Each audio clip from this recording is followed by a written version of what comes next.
estás a fazer, Sofia? Tenho aqui dados sobre a cor dos olhos dos meus amigos. E agora tenho de organizá-los numa tabela de frequências. E sabes fazer isso? Nem por isso. Queres que eu te ensine? Sim. Então vamos lá. A primeira coisa que temos de fazer é recolher os dados. Se a tua turma tem 20 alunos, tens de recolher 20 informações. Assim. E agora é necessário organizar esses dados para conseguires interpretá-los.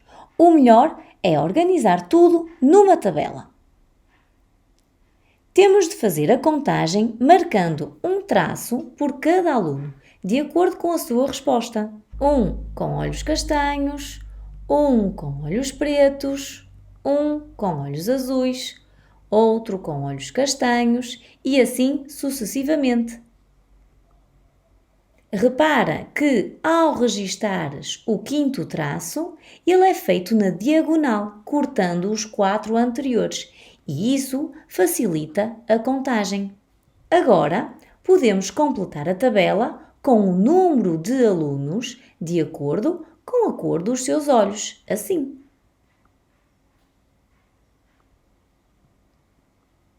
Ao número de vezes que um acontecimento se verifica, chamamos frequência absoluta. Reparem que até agora falamos em contagens e em frequências absolutas, mas também vos tenho de ensinar muita coisa sobre frequências relativas. Há 3 formas de representar frequências relativas. Estejam atentos. Quando falamos em frequência relativa, o que queremos fazer é comparar um determinado valor com o valor total de respostas. Por exemplo, se eu quiser saber a frequência relativa de crianças com olhos castanhos, aquilo que eu quero descobrir é que parte é que essas crianças representam em relação ao número total de alunos. E há 3 formas de fazermos isso. A primeira, a mais simples, é escrevendo uma fração. Para isso, vamos voltar a observar a tabela. Em primeiro lugar, eu tenho de perceber qual é o número total de alunos. Neste caso, é 20. Isto significa que as frações da minha frequência relativa terão como denominador o número 20. Assim. Imaginemos agora que eu quero descobrir a frequência relativa de crianças que têm olhos castanhos. Então, uma vez que 10 alunos responderam que tinham olhos castanhos, a frequência relativa desses alunos é de 10 vinteavos. Agora só tenho de preencher o resto. 7 vinteavos de alunos têm olhos pretos, 2 vinteavos têm olhos azuis e 1 vinteavos olhos verdes. Reparem numa coisa importante.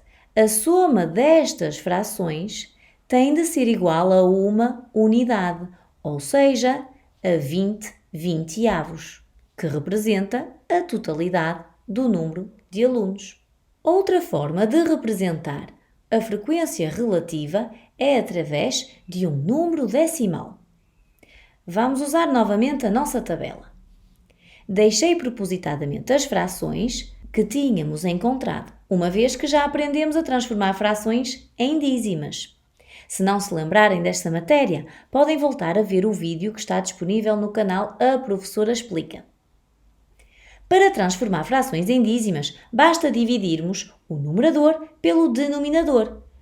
Vamos experimentar com os olhos castanhos. Aquilo que eu vou ter de fazer é dividir 10 por 20. Começo por colocar um zero e uma vírgula no quociente, porque o meu dividendo é menor do que o meu divisor. E começo a acrescentar casas decimais para fazer a minha divisão. Uma vez que 5 vezes 20 é igual a 100, coloco aqui o 5 e faço a minha subtração. Sobra-me 0, por isso a minha divisão terminou. Não se esqueçam de verificar se a regra das divisões com números decimais está correta. Uma casa decimal menos 0 casas decimais é igual a uma casa decimal. Está correto. O resto não faz diferença, porque é zero. Mas de qualquer forma, se eu quiser aplicar a regra, o resto tem de ter o mesmo número de casas decimais do que o dividendo. Por isso, teria de ter uma casa decimal. Já temos o nosso resultado, por isso podemos voltar à nossa tabela. A frequência relativa de alunos que têm olhos castanhos é então de 0,5, porque 10 a dividir por 20 deu-nos 0,5. Fazendo as outras divisões, consigo perceber que a frequência relativa de alunos com olhos pretos é de 0,35, porque 7 a dividir por 20 dá 0,35. A frequência relativa de meninos com olhos azuis é de 0,1, porque 2 a dividir por 20 dá 0,1. E a frequência relativa de alunos com olhos verdes é de 0,05. Reparem que a soma de todas estas dízimas, mais uma vez, tem de ser igual a uma unidade, ou seja, ao número 1. Falta-nos apenas uma forma de representar a frequência relativa, e é através da percentagem. E agora que já calculamos a frequência relativa em forma de dízima, vai ser super fácil. E sabem porquê?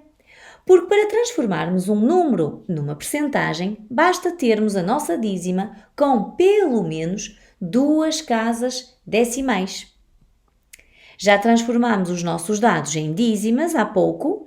Agora, só temos de verificar se estes números decimais têm 2 casas decimais. Se não tiverem, vamos transformá-los. Reparem.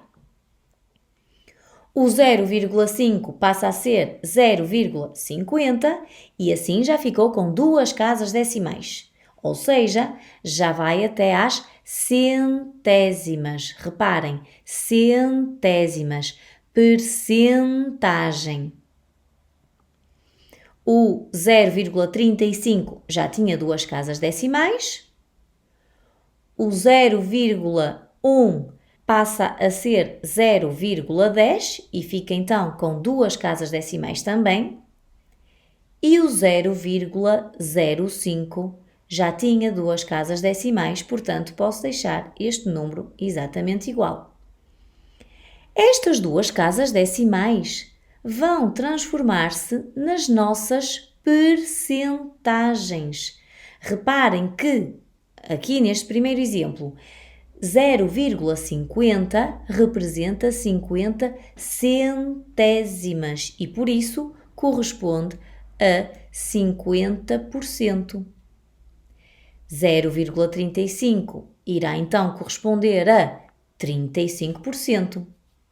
0,10 a 10% e 0,05 a 5%. E mais uma vez, a soma de todas estas percentagens tem de ser igual a 100%, que é a totalidade. Eu já consegui perceber esta matéria a 100%. E vocês? Não se preocupem, se ainda não estiverem 100% seguros, podem sempre clicar no play e ver o vídeo as vezes que quiserem. Tchau!